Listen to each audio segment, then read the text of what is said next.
you for being here. This is a panel session where we will discuss about the use cases out of 5G. 5G is, as have you seen in the previous sessions, is already there.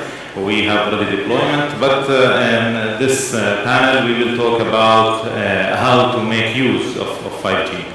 What are the different use cases and how this could be appealing for companies, government, or individuals. So we have a very interesting panel. Thank you all for accepting the invitation. I will ask everyone for a brief introduction about your background so that the audience will know your experience about. So let's start by Mr. Jim, please. Thanks, Dr. Zorba. So, Jim Clarke, I'm Chief Commercial Officer at GBI. GBI is a privately owned Qatari-based submarine network. We have a multi-layered network that connects Qatar, connects all of the Gulf countries to our submarine cables. We have some unique routes north through Iraq and Turkey up into Europe, through some of the more traditional routes through the Red Sea and Egypt to Europe, and also down through India and to Southeast Asia, specifically into Singapore. We serve both the carrier community, so other carriers such as Vodafone, Ooredoo, Etisalat, British Telecom, Verizon, etc. But we also serve both government entities here in Qatar, as well as enterprise multinational corporations around the world. Thank you. Mr. Fahad? Thank you. My name is Fahad Jahrami. I'm the Chief Project Delivery Officer of Qatari Diar. A lot of you know Qatari Diar is an investment arm for Qatar Investment Authority. I'm particularly responsible for the delivery of all the construction projects in Qatar. But Qatari Diar is a company that operates worldwide. Majority of our investments are in the UK, particularly London and the USA, and many other parts of North Africa and Asia. Thank you, Mr. Imtiaz. Imtiaz, thank you for inviting me here. 7 years since I was last in Doha, and it's amazing to see the changes here. At the time, I was a director of the US bank, Morgan Stanley, and I worked in principal private equity and quantitative finance. Since then, I went on to do a master's in computer science, where I published research on machine learning and the IoT and the LTE, and also deep neural networks, which is really my specialty, which I'll be talking about more tomorrow. Thank you. Mrs. Sophie?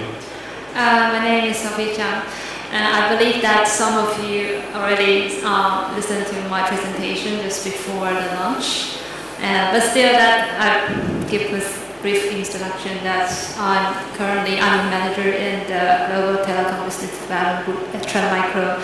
And Trend Micro is a cybersecurity company that we covered the endpoint, network, cloud, and we have customers from the commercial side and the customer side.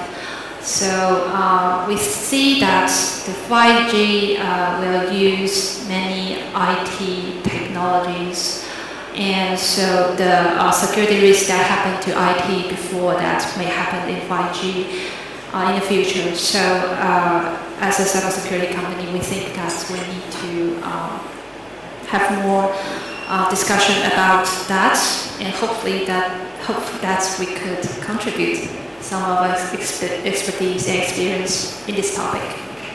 Thank you. And I am Nizar Zorba from Qatar University. I work on optimization of the 5G network and also how to use the 5G network on ITS and crowd management.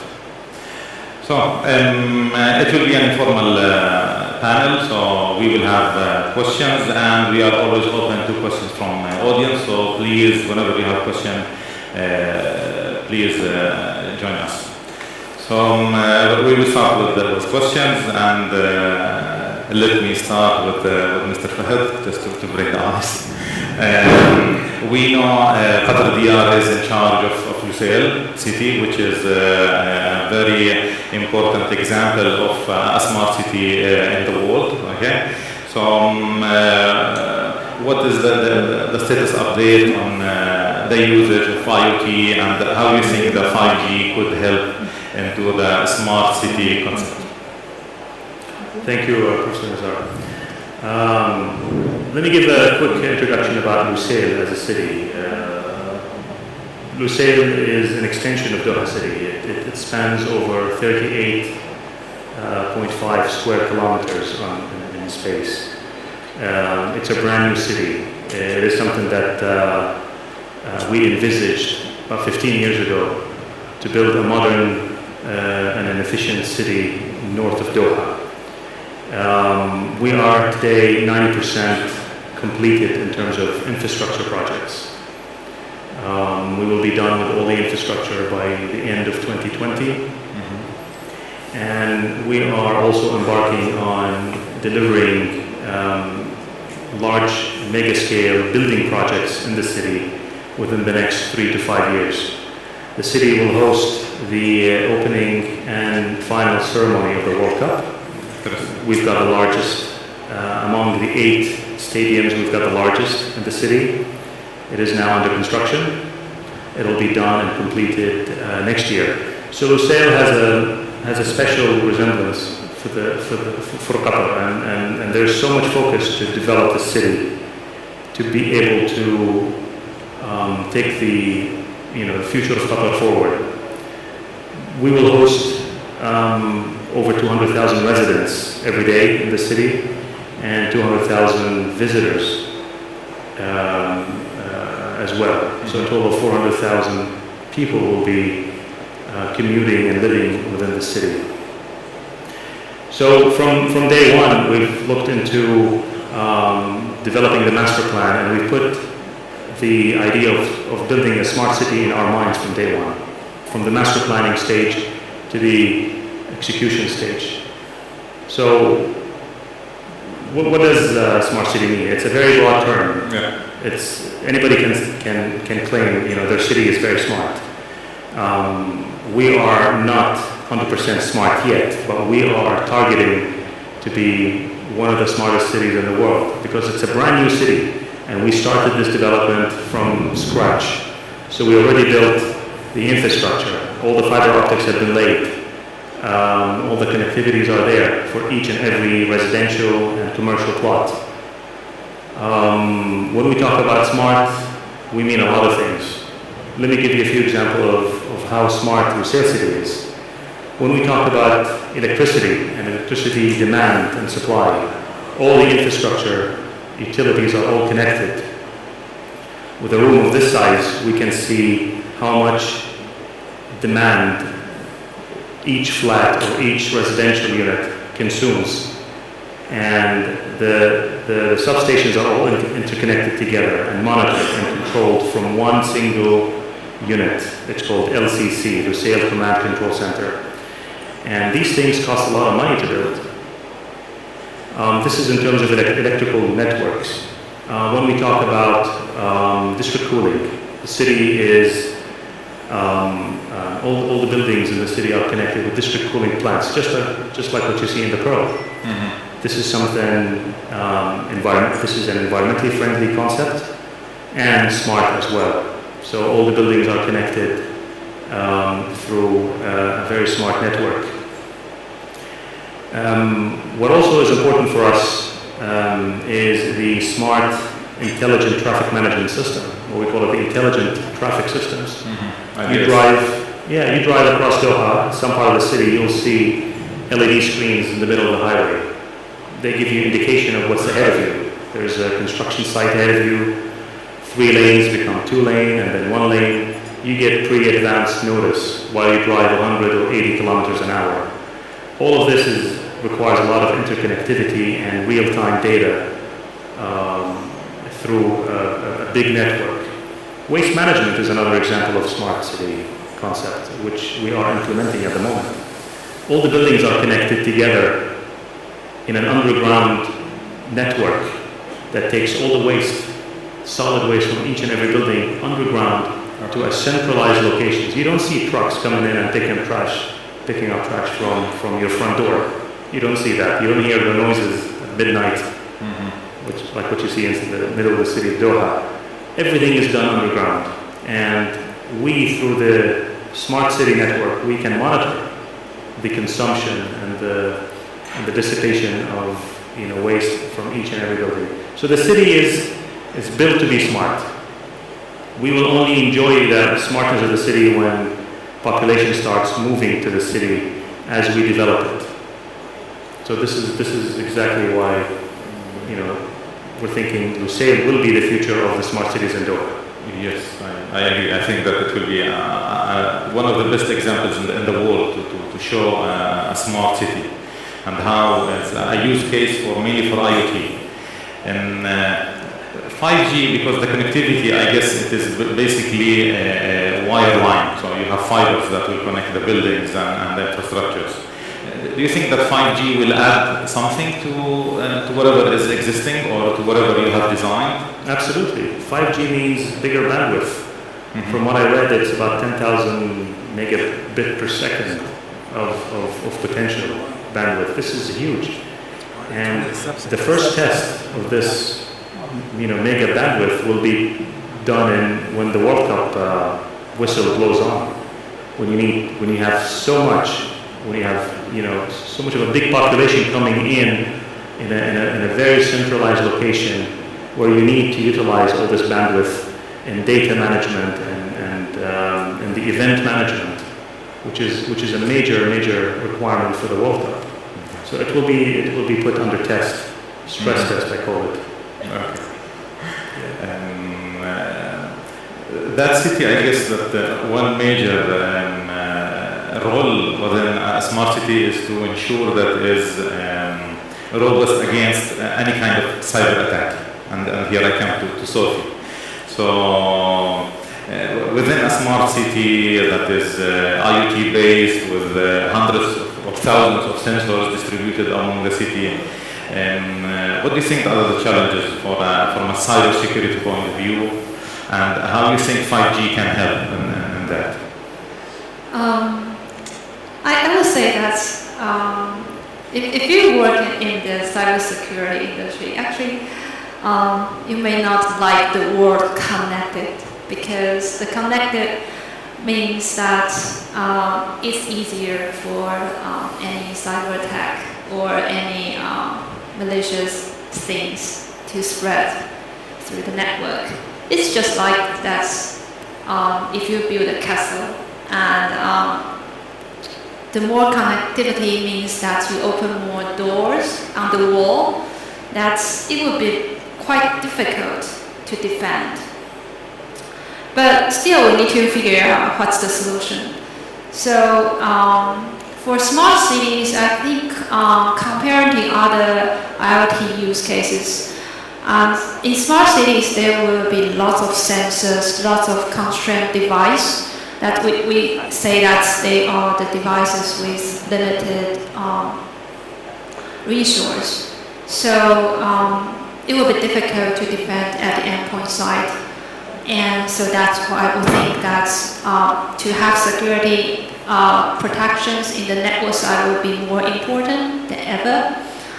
And also, we also think security is very important for smart cities, because all of those applications are infrastructure. They will affect people's life. For example, the ITS system, it shows that the traffic, or if there's any incident, but once it is compromised and the attacker just changed the information to some false information, what will happen? Or considering like the street lights, the traffic lights, if it does not function as expected, how big impact will impact the citizens in the cities. So we think that security will be very important.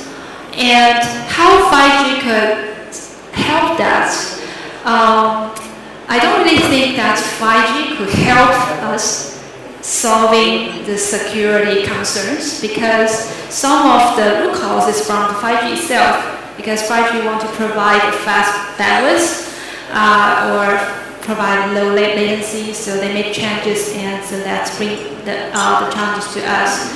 And I remember that we had the cyber criminal underground report, and the report said that that for a botnet, that a computer is compromised computer in the Korea or in China, they have different price, because the network infrastructure in Korea is much better than China, and so the bandwidth that every user could enjoy, that is much larger than China. So it's actually easier for the attacker to use the Korean computers to conduct any DDoS attack, and it would be more effective, so that they have a higher price. And actually, I don't know if that will happen to the smart city or even other LTE applications as well. And anyway, we will wait and see. Yeah. But don't you think that, for example, for a hacker to hack a Wi-Fi network will be easier than a 5G network? So 5G is more secure, it has a larger encryption. So don't you think that 5G as a technology or as an enabler for the communication is better than other alternatives? I think it depends on what's the purpose, what attacker's purpose. Some attacker want to, of course, that you say that 5G has more security design, they have encryption, they have that kind of design. That's, of course, that will increase the cost for the attacker to attack such 5G compared to Wi-Fi. But still, that I think it depends on the purpose. If their purpose is want to have financial gain, or their purpose want to disrupt the operation of the city. Because in the past years that we analyzed, we call it targeted attack. Actually, I don't think it is. There's any 100% obstacle for the attacker to attack if they really want to attack. It's just how much cost they need to pay and how much gain they could get. So as long as they could get more than they cost, I think there will be people to do that. And smart city, I still think that it's because it is so important. It is an infrastructure for a city, so it makes it once they could compromise it, the attacker, the cyber criminal may expect more gains from more return from it. Okay. Yeah. So, because from the idea of smart city, and as Mr. Fahad said, that there will be some World Cup matches that they will be there. So imagine that some entity would like to hack the situation whenever there is a match, and to start the fire alarm inside the football stadium. From a point of view of cybersecurity, definitely you don't want to evacuate the stadium if there is no fire.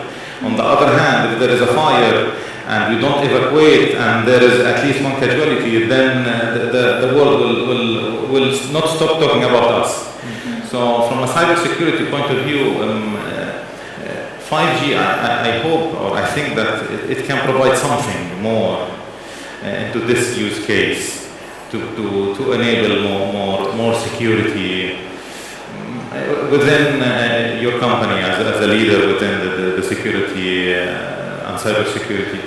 Haven't you thought about 5G with this potential that you can benefit not only from secure protocols but also from the technology security itself? I think it really depends on how you compare 5G with, for example, if you compare to 4G, of course that it should be more secure, and but just as I said, that there is always vulnerability even for 5G. Just if we know it or not, and whether because I started my career as a software developer, so I know that every programming code, because it's written by human, so there's always some kind of variability inside.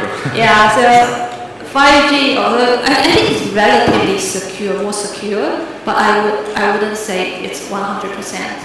Yeah.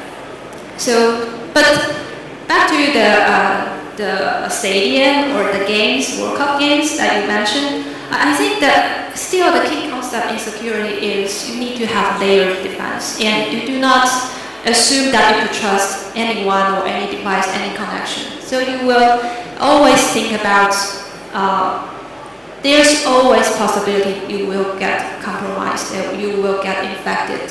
How would you deal with that? How quickly you could recover from this incident to normal? So I think that's a very, very key concept that's when we design any cybersecurity protections. So the conclusion, 100% will never be guaranteed. No. I haven't seen any 100%. No, even for banks, that's I used to talk the bank. You know that bank sees security, that they think that's very, very important because they deal with all this money. So even the government has regulations to ask them to separate their production network, their office network, or their guest network, and so they do a lot of security protections to separate it or even isolate it. But still, when I went to a bank, that's because you never know. There are so many people. They are even outsourced. You cannot guarantee that every people have the same level of the security concept. So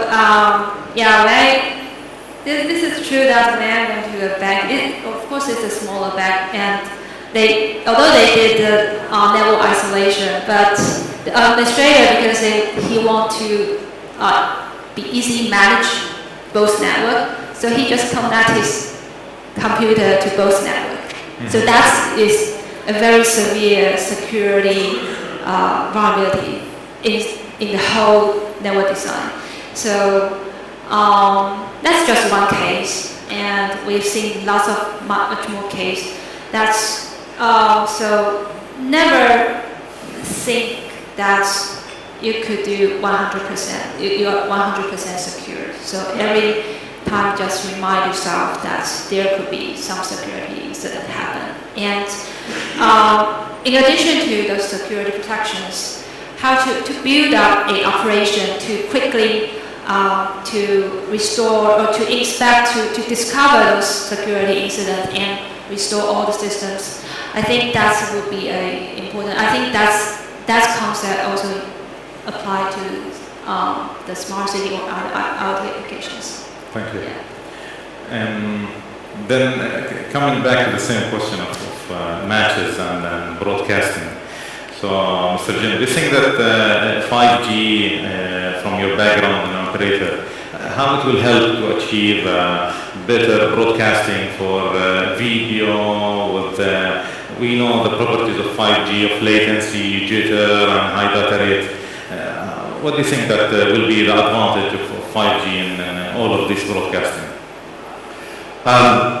Thanks. Look, I certainly, without a shadow of a doubt, the impact that 5G will have in the world of connectivity is just going to be off the charts. The sheer volume of data that is going to be created by these billions of sensors and connected devices, that data needs to find a home, whether that home be a domestic cloud environment, edge computing, whether that be data that gets transferred across oceans, so to speak. We're talking huge volumes of bandwidth that are going to be required.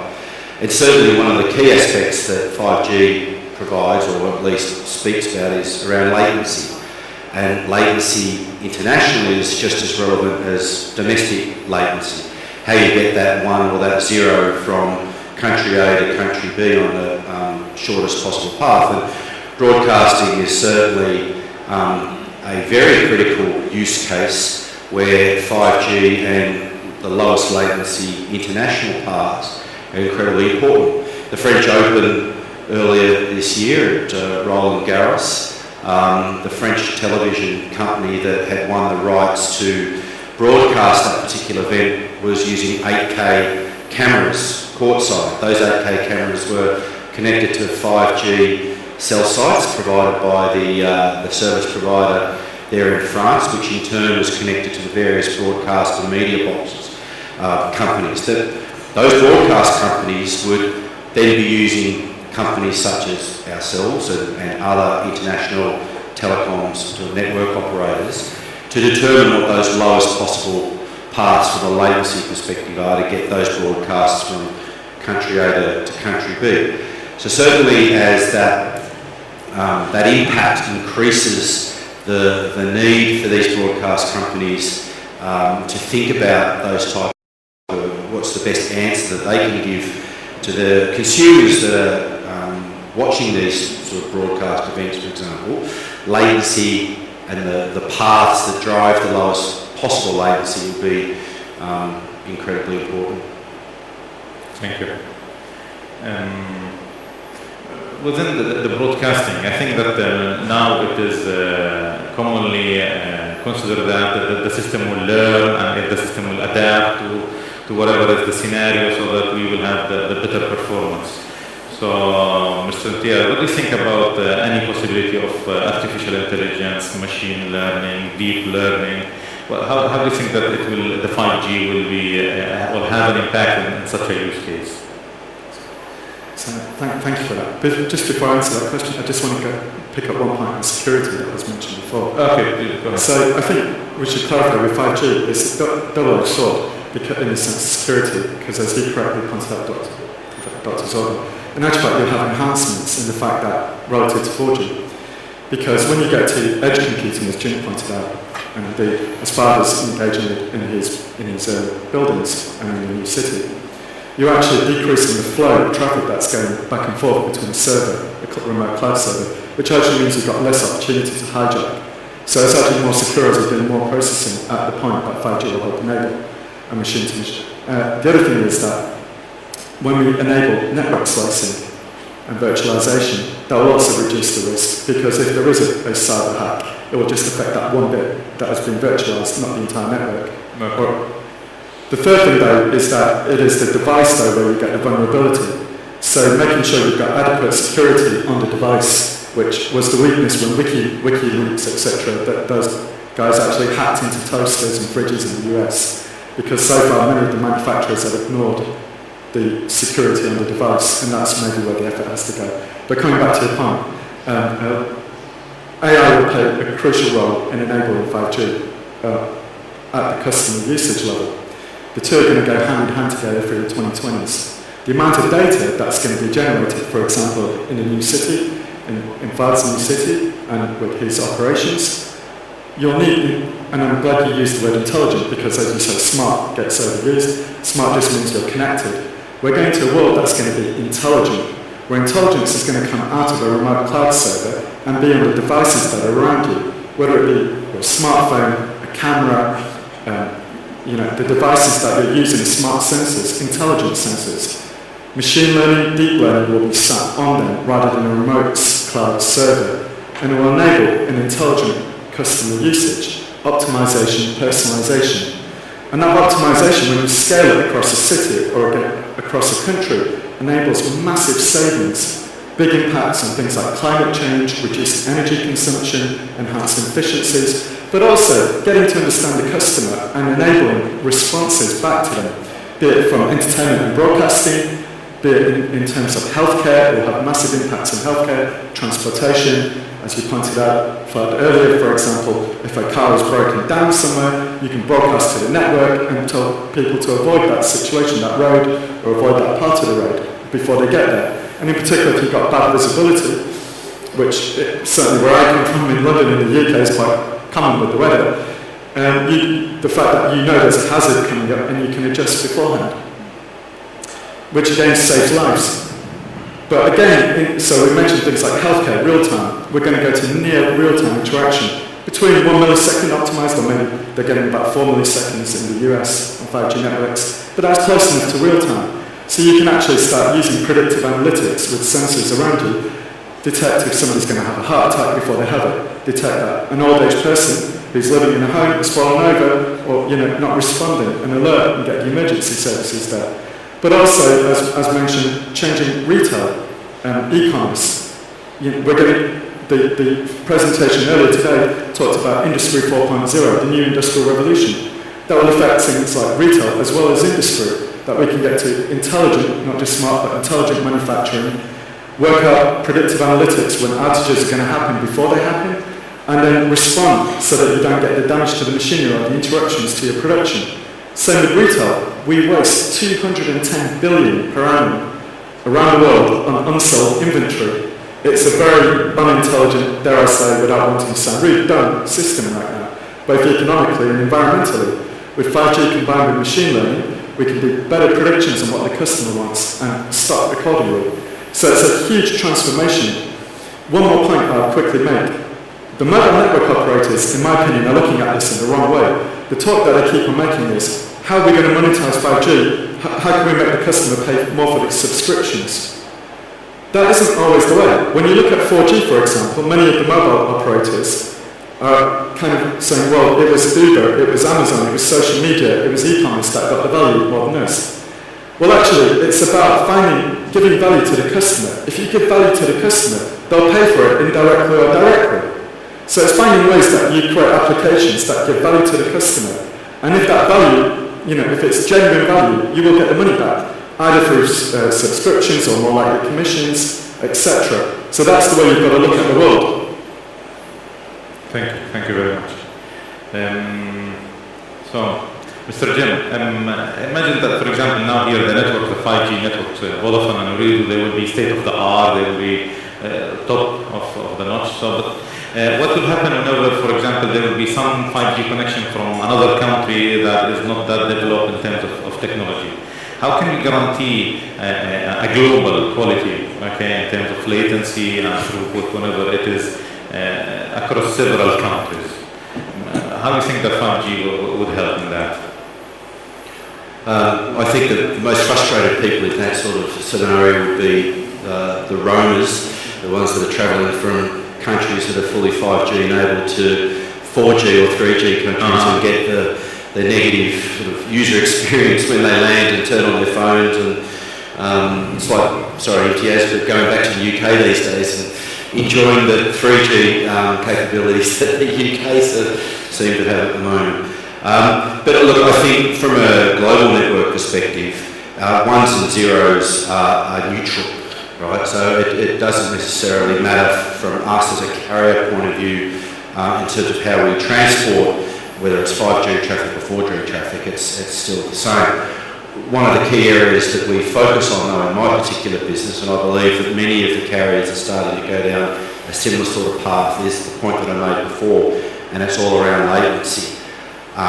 Because we know how much value people put in latency, whether that be a consumer in terms of his or her enjoyment of social media, or more likely gaming, for example, and the latency drivers or the improvements of that user experience that latency really brings to that consumer, but also through enterprise customers, high-frequency traders, some of the investment banks, but even potentially some of the use cases that 5G will be very,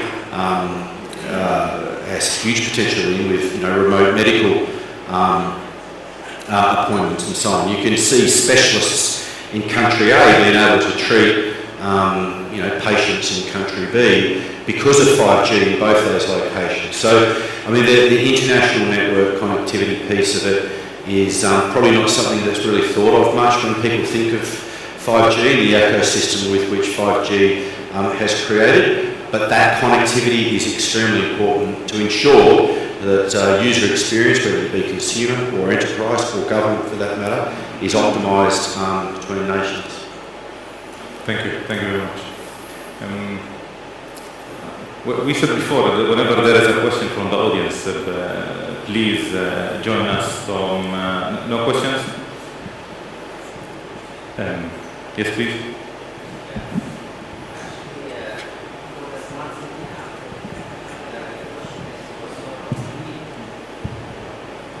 Hello, this is Muhammad, Group IT Director of Astar Trading.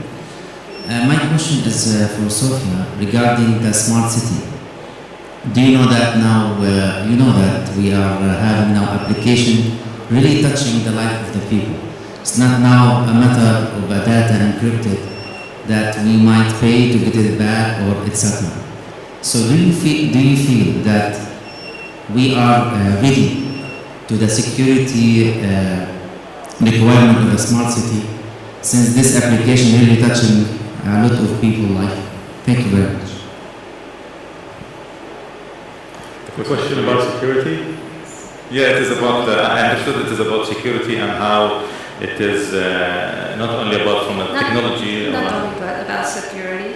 It's a... Sorry? No, I think that's...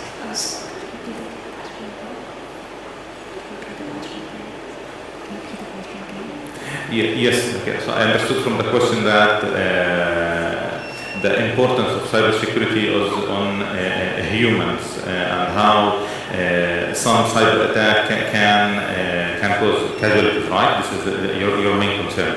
So not only from a network point of view, but or a business point of view, but also from a more human point of view. Yeah, I think this is a very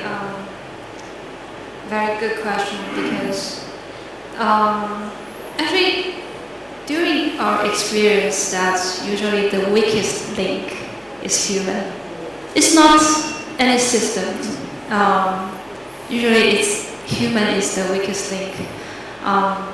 For example, that there was a semiconductor company. They got ransomware attack. If you Google it, you'll find it. And aside that they have probably the strictest security policy, they do not allow any laptop to go to their production line. They do not, they just close all the USB ports, and they have the policy, but eventually they still got infected. The reason is they purchased new production line machine, and that supplier just bring that machine to the production line without any security check, and so just the ransomware just went into the factory with that machine. So yeah, but actually I'm not sure that how to respond to this question, because yes, if there's any security incident that happened to any infrastructure, especially related to, I think especially for the like autonomous car or the traffic or something that's infrastructure, yeah, it may cause the loss of the human lives. And but I have to be honest that I do not have any solution right now, because what we could do just try to do our best and try to think every scenario and try to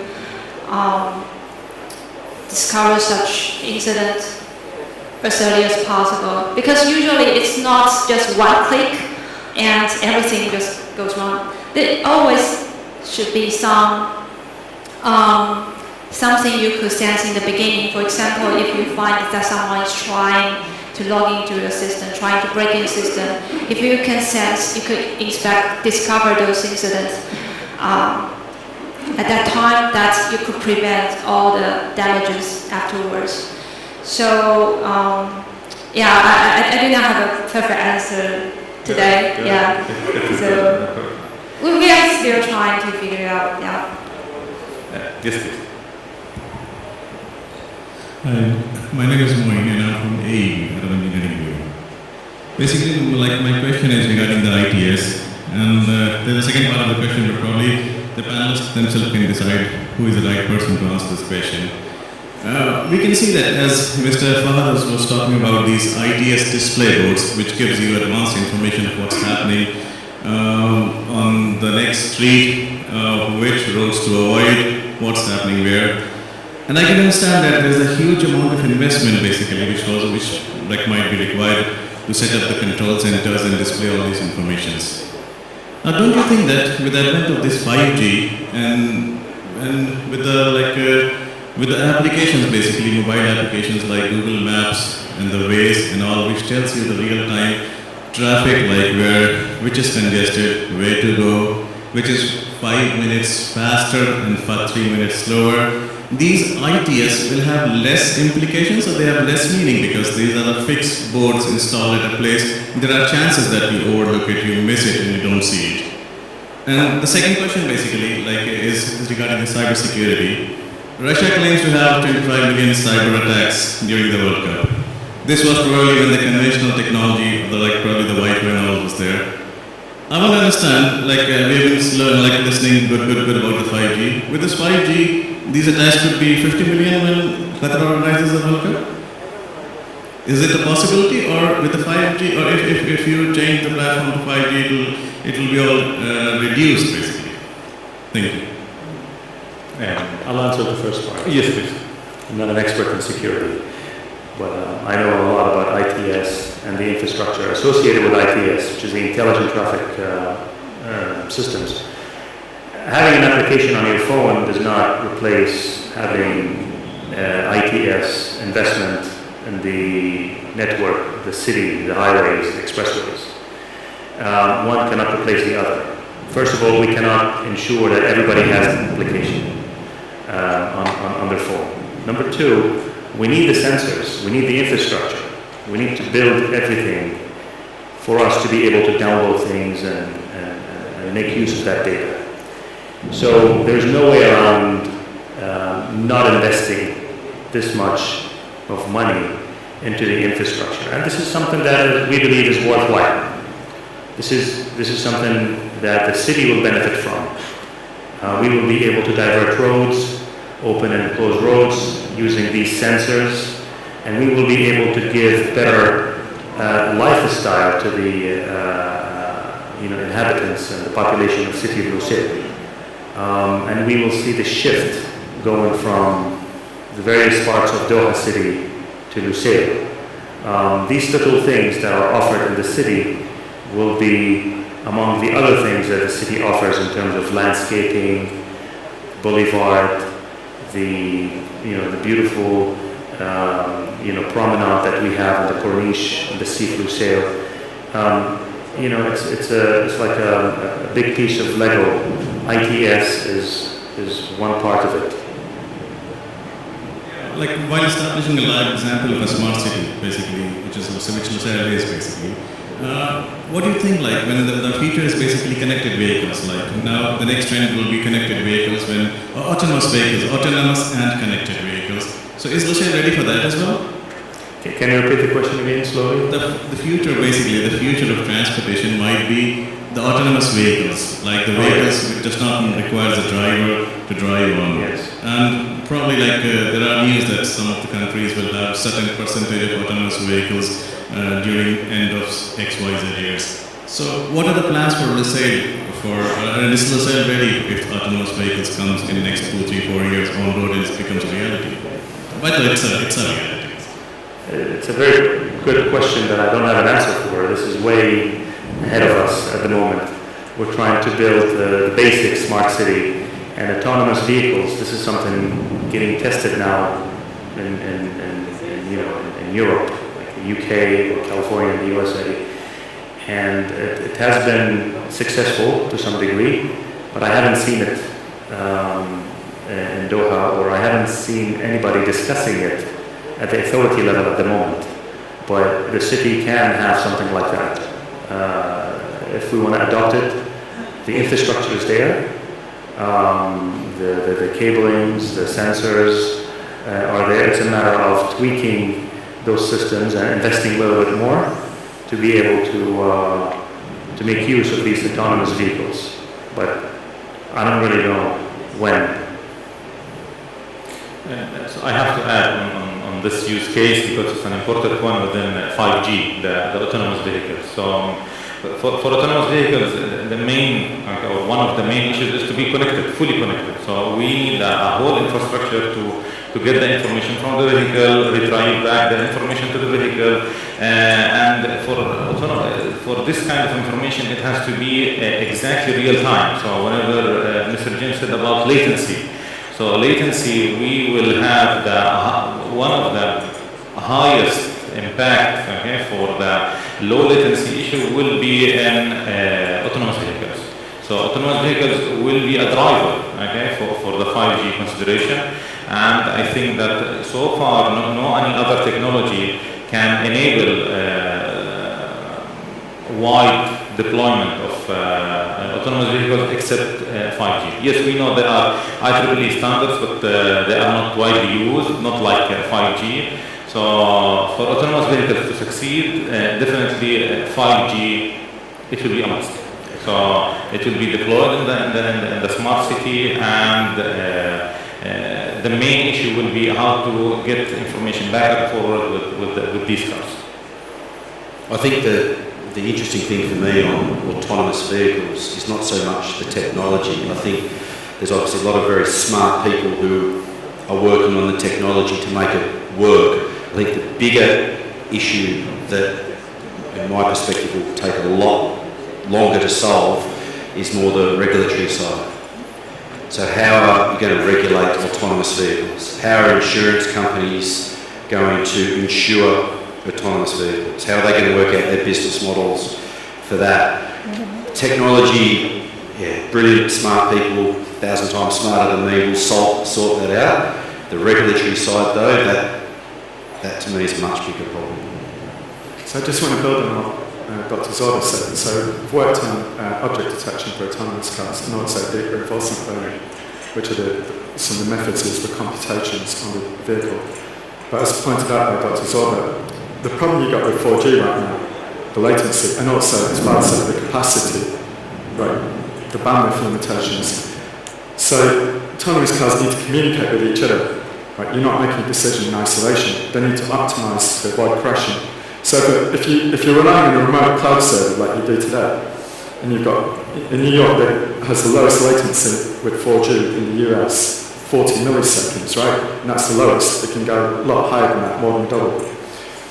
So if an autonomous car is waiting for a signal from a remote server to turn left or right, it will crash, right? So it needs to do the computation on the device itself, edge computing, and then it will communicate with 5G, not just with other vehicles, but in the US and in Europe, etc., and in China, they're putting the 5G masts, the small 1mm wavelength ones, the high-speed ones, in the lampposts as well, and in the traffic lights. So everything's communicating with each other.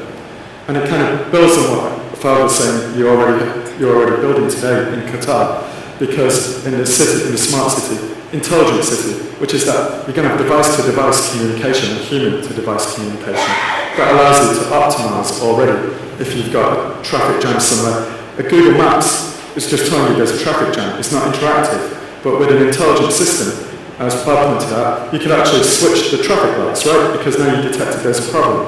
Or you could detect there's a big number of people waiting to cross and walk up, make interactive decisions that you can't with just the 4G Google Maps system. That's one way, it's not interactive. So this world of 5G is interactive, it allows device-to-device communication. Yes, Yeah. You would like to add something? Yeah, I think that 5G just it's expand our imagination, just like artificial intelligence or deep learning. Actually, I learned that when I was in university. But at that time, that people don't think you can make money on that. So it's just stay in the school, in the university, and become a research topic. But after so many years, that it becomes a marketing boom because we have a more powerful computer right now. So it's make it possible to use the same or the similar technology and to produce a meaningful result. So I think 5G is the same. It's like a technology that enables us to have more imagination about how to make our lives better. Yes, and mainly this is the idea of searching for use cases. So the enabler of the technology is there. All the good properties of 5G, we already all know all of them. But how to use them in order to improve business or any use case, this is now the main concern of people working for 5G. Yes, please. Yes, thank you. You know, the internet now is full of articles and videos about the health hazards and dangers of 5G. Can you shed some light on this, please? Because I think even the normal mobile phone now, people are saying that it is very dangerous. 5G is much more, as they claim. Can you shed some light on this, please? I can answer on this. So 5G, whenever we compare on downloading 1 MB over 4G or downloading that same 1 megabyte over 5G, 5G will consume much less power. So if it's consuming less power, then it's meaning that its health issues will be less. So as a technology, and this is actually the trend from 2G to 3G, from 3G to 4G, and from 4G now to 5G, the power consumption per byte is much less. So as from health issues, okay, it is a safer technology. The problem is that now people with 5G, they will download more. So, but this is open to customers. But from a technology point of view, it is better in terms of health. So this is what I can add, and let me add one more thing, is that within 5G the cells will be smaller, so the coverage will be less, so we are talking about 100 meters. Then instead of your mobile phone to transmit the signal to a base station that is 5 kilometers away, it will transmit the signal that is maybe 30 meters away. Then the amount of transmit power will be less, then the amount of power that will go to human body will be less. Some people say that this point is, the danger isn't that point, because the amount of cells, or I mean those transmission columns, let's say, will increase the amount of exposure to the wavelengths. And how do you explain then the amount of all of those researchers that claim that there is a real danger more than anything else? Again, I answer. Do you want to answer? Yes. Can I just make a key point? I think there's a lot of fake news going on around 5G. When you actually look at the sources of the stories, and if you talk to me later, I can give you the links. What the scientific research shows very clearly is 5G is non-ionizing radiation. Now, because it's millimeter wavelength, and people got excited about this high frequency, and they said, oh, therefore it must be bad for human health. But it's non-ionizing. It doesn't penetrate human DNA, right? So the only risk is if you're right next to, and they've done research with documentaries showing this, if you're standing right next to the actual base center, but you actually have to be standing in it. If you're actually standing like half a meter away from it, it's below human danger levels. It's only this big, but that's the same with 4G and 3G. If you're going to stand in the base center itself, you will get hit with radiation. But you actually have to climb into it, and that's not very physically feasible. So it's non-ionizing, it's been shown to be safe. A lot of the fear is coming out of fake news. I don't want to point fingers, but Qatar itself has been the victim of fake news, other things out there. It seems like a lot of scientific advancements that we're making, the internet and social media, which is itself a creation of science and technology, is being used to create fake information, sometimes from those who don't have 5G and don't want other countries to get it.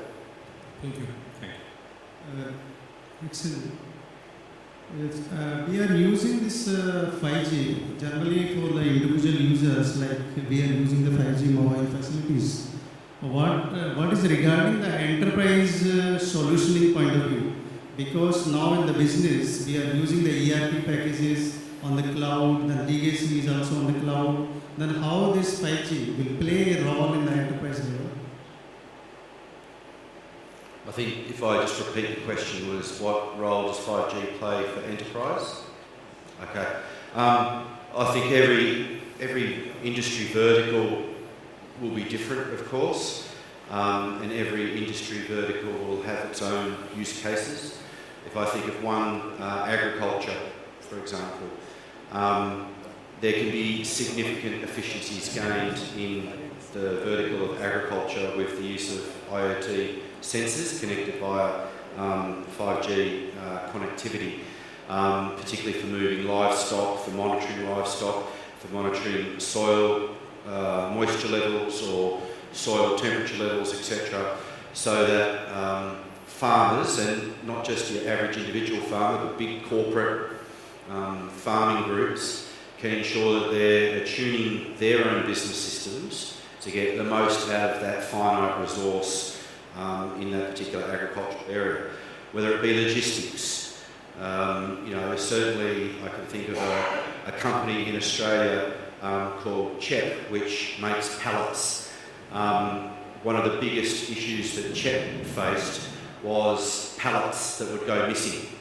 And so now with 5G enabled sensors on each and every pallet, they're saving tens of millions of dollars a year in being able to track exactly where each individual pallet that they have given to one of their customers is, so they can get it back. So I think there's a multitude of different examples in all of the various industry verticals that you can think of where 5G will have a huge impact on the overall efficiency of that particular enterprise. Can it be used as connecting the various offices, like we may be using the 500 Mbps MPLS, whether that some sort of technology can be used as a 5G in place of using this 500 Mbps, the MPLS, whether some technology is there to use that? Certainly I think 5G as let's think of a remote branch or branch in a box. So you're a bank and you want to go to a particular supermarket or mall because you want to establish a pop-up station so that you can market your particular capabilities in that location for 1 week or 1 day or whatever. 5G, the connectivity that 5G will provide from a bandwidth perspective, in particular, more so than latency, but in a bandwidth point of view, will enable that enterprise to set up that facility very quickly. And yeah, that 5G can run over MPLS, just as 4G does now. Other technical solutions such as SD-WAN, which is very much driven around branch networking. 5G can absolutely be used as a technology that runs over that SD-WAN solution. So that type of outcome is definitely something that a lot of enterprises are already thinking about and already using 4G today. We have time for one more. Last one. If we have any more questions, we can take it outside later. Last one. I'm Mohammed Faisal, and thank you for arranging such an informative discussion from diversified angles. So I have some couple of comments during the discussion. So first of all, Mr. Nizar mentioned a scenario very rightly about for example, in a stadium there is a false alarm about the false fire alarm and how we'll ensure that it's false or it's true. So here we can utilize 5G just as an idea, we can take it forward. Like CCTV cameras have limitations of streaming sometimes in a traditional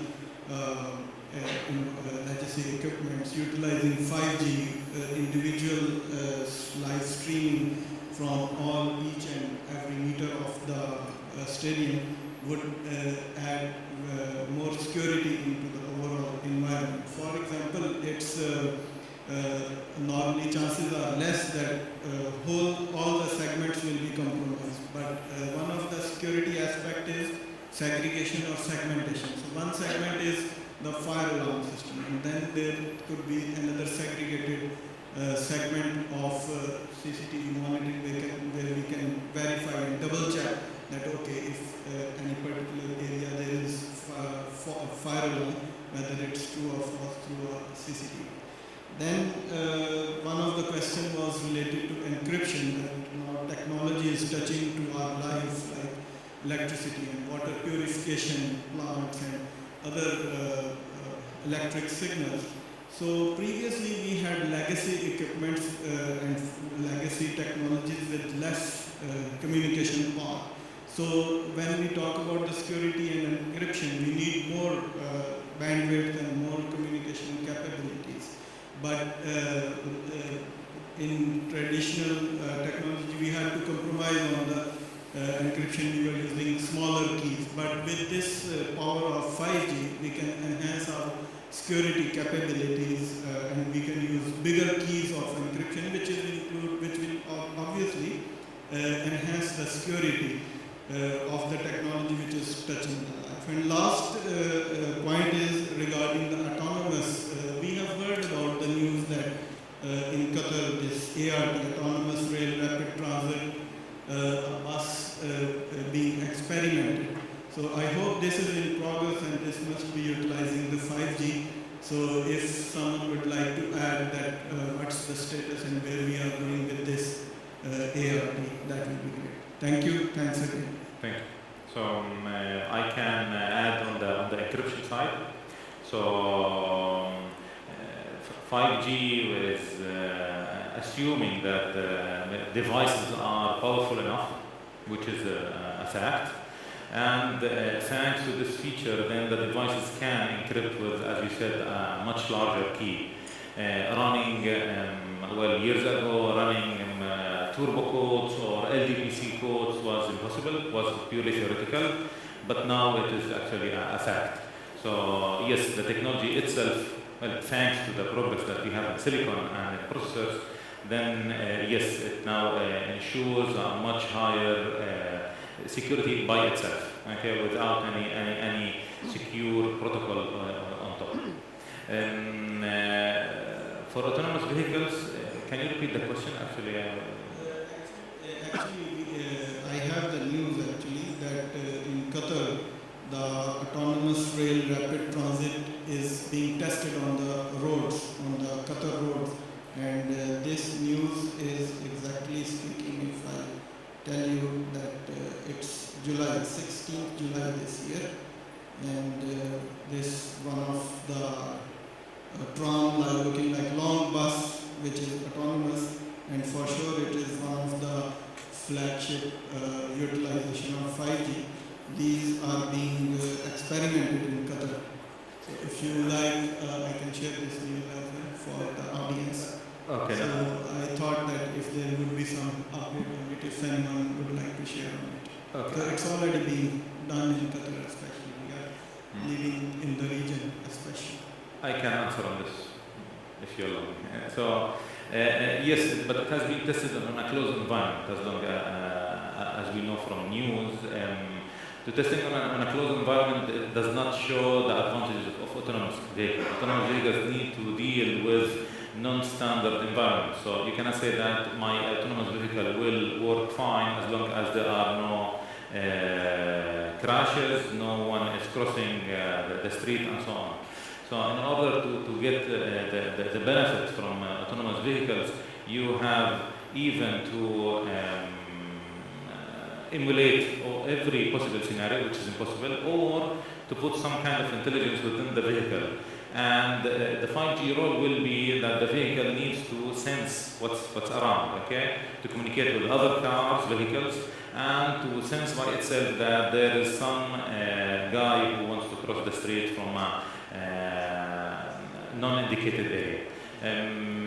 So the power of 5G will be in the connection and in the data grasping from the large amount of sensors that will be around. Definitely, autonomous vehicles will be at one day implemented here in Qatar. Once the technology is mature enough, definitely I think that we will see it in the market. Thank you. Thank you. Anything to add from the panelists?